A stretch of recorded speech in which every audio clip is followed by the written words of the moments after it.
Sziasztok, srácok! Itt vagyok megint. Most szakítunk a hagyományokkal. Új setting, új sorozat, kb.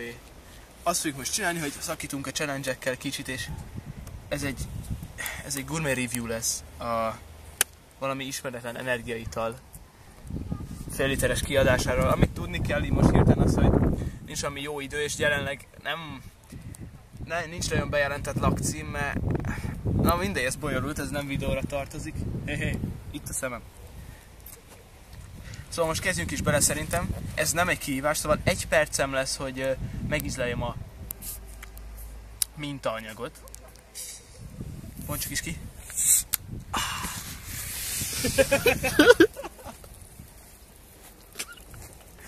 Ez direkt volt. Oké. Ezért vagyunk kint az utcán. Mert anyám azt mondta, hogy egy ilyet csinálok, kirak. És hát csináltam egy ilyet, na mindegy.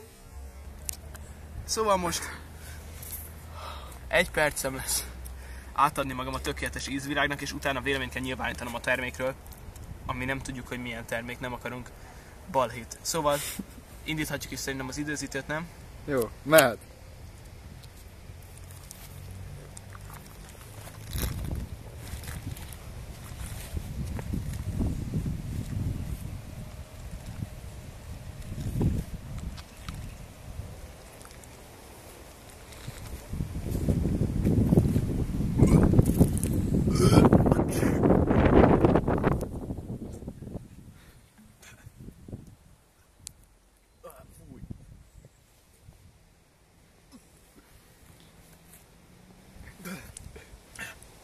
Még van.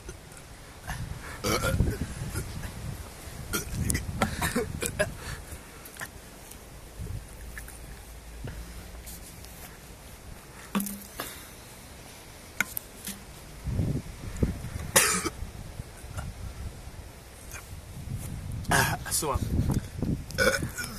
most pont most járt le az 1 perc. És ez véleményem szerint most jön a review rész.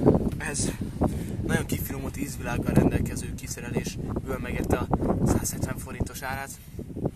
Olyan nem bárkinek, akinek esetleg még nincs semmilyen hepatitis A, B, C vagy HIV vírusa, remek lehetőség beszerezni egy új modellt. Hamarosan találkozunk, addig is maradjatok, egy nagyon nagy projekt van készülőben, a 40 feliratkozásra előkészületében. Addig is mindenki vigyázzon magára, és sziasztok!